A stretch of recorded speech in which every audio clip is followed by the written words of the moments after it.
आज की सच्ची कहानी उत्तर प्रदेश के लखनऊ की है, जहां 30 दिसंबर की रात लखनऊ के मदेरियागंज में ऑटो चालक रिजवान की गोली मारकर हत्या कर दी गई थी।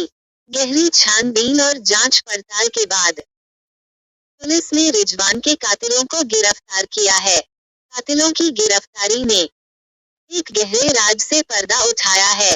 वारदात में लव अफेयर का एंगल सामने आया है। कातिलों की गिरफ्तारी से कौन से राज का पर्दाफाश हुआ है, किसका लव अफेयर बेनकाब हुआ है, बताएंगे आपको पूरी कहानी। उससे पहले आप सभी से गुजारिश है, वीडियो को लाइक, चैनल को सब्सक्राइब करना ना भूलें।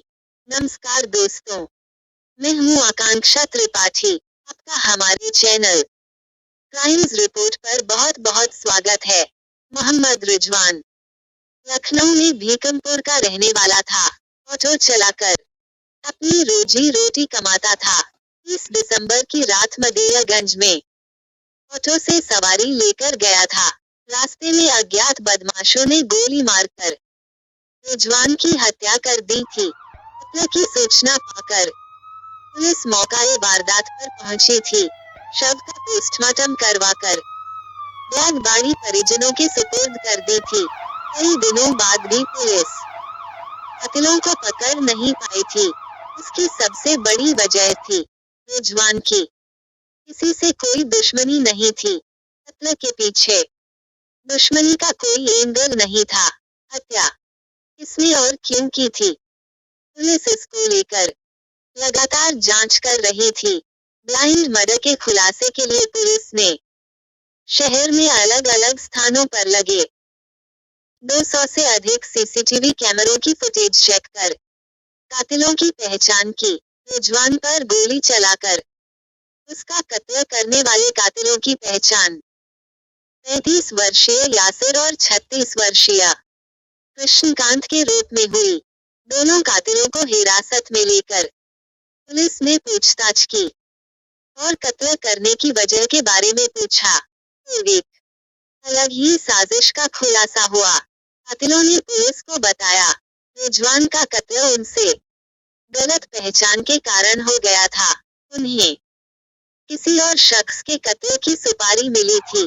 जिस शख्स के कत्ल की सुपारी मिली थी वह उसी शख्स को मारने गए थे। गलती से रिजवान को उन्होंने वही शख्स समझ लिया था और गोली मारकर फरार हो गए थे।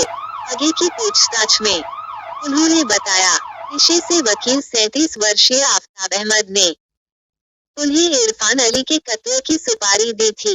इस खुलासे के बाद पुलिस ने वकील आफ्ताब अहमद को हिरासत में लेकर उससे पूछताछ की तो उसने जिस साजिश का खुलासा किया वो पुलिस के लिए भी हैरान करने वाला थी। इरफान अली की बेटी लखनऊ विश्वविद्यालय से LLB पास है।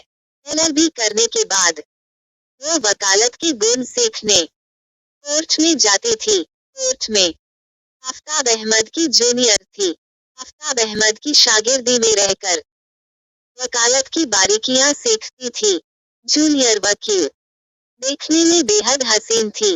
20-22 साल की हसीन और कमसिन लड़की को देखकर आफ्ताब अहमद का दिल उसके ऊपर आ गया। आफ्ताब अहमद लड़की को वकालत की बारीकियां सिखाने की बजाय उसे इश्क की खूबियों का पाठ पढ़ाने लगे। इश्क के पाठ को लड़की भी जल्दी सीख गई। शीघ्र ही दोनों के इश्क की महफिल जमने लगी। आफ्ताब अहमद लड़की के इश्क में गहरा समा गए। इश्क को परवान चढ़े। अभी कुछ ही समय बीता था। इरफान अली ने बेटी की शादी दिल्ली में कर दी। आफ्ताब अहमद की माशूका लखनऊ छोड़कर दिल्ली में अपने शौहर के साथ रहने लगी। माशूका के चले जाने से आफ्ताब अहमद की महफिल बेरौनक हो गई थी। उनसे जुदाई बर्दाश्त नहीं हो रही थी। ना रात में नींद आती थी और ना ही दिल में चैन मिलता था।